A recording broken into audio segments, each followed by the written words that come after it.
Sa ilong, sinong gumawa naman sa inyo yan? Si Doc Hueco. Sabi ko ganun hindi naging maganda yung gawa. Pang ilang gawa na ba Isa yan? lang. Isa pa lang, isang beses pa lang Oo. ginawa. Actually, nung una, ang dami talagang doctors na umayaw na. Sabi niya, kasi ang ganda na ng ilong mo. Nung Yung una, ilong mo, oo, sabi nila sa akin, ayokong gawin yung ilong mo. So, syempre, ang mga doctors, ewan ko para lang siguro kumita, merong gustong gawin sa'yo pa rin. Okay, hindi nila gagalawin to kasi nga, since maganda na, kapag ginawa nila yan, dalawa lang yan. It's either mas gumanda pa or pumangit. So ngayon, ayaw nila mag-take ng risk kasi nga, pangalan nila nakasalalay dito. So ang ginawa nila, alam mo kung anong gusto kailangan mo? Baba.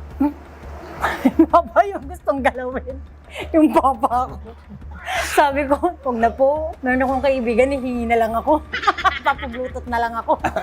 Sabi ko, wag na. Wala ko talagang gustong galawin dyan or anything. Yung iba naman, yung sa jaw. Ha? Ano namang gagawin doon? Sabi ko. So, syempre, hindi ako naniwala. Ayoko na. So, ngayon ito nga. So, nagpunta ako kay Doc Hueco. Sinabi ko na anong maganda. Nakakakita ako mga Barbie nose. As in, ang ganda talaga. Syempre, alam mo naman, tao lang naman tayo. Nagkakamali. 'Di ba? Meron tayong gustong gawin sa buhay natin na kung yun yung magpapasaya sa atin, then Oo. gawin natin. As Totoo. long as hindi naman Correct. nakakapanakit, sumasagasa ng ibang tao, then okay lang. Gawin mo lahat ng mga makapagpapasaya sa'yo. ilang taon na yan? Ito, 1 year na to. Sabi ko nga nun, huwag nalalagyan ng bridge, itip na lang. At ang pinaka-ayoko, nagkaroon ng linya dito. So, syempre, kitang-kita sa camera sa mga batang riles, di ba? So, nagkaroon siya dito ng line, tapos nagkaroon ng bump dito. So, yun yung ayoko. Kasi bakit naman yung ibang mga nakita kong sample, I mean, wala namang ganito.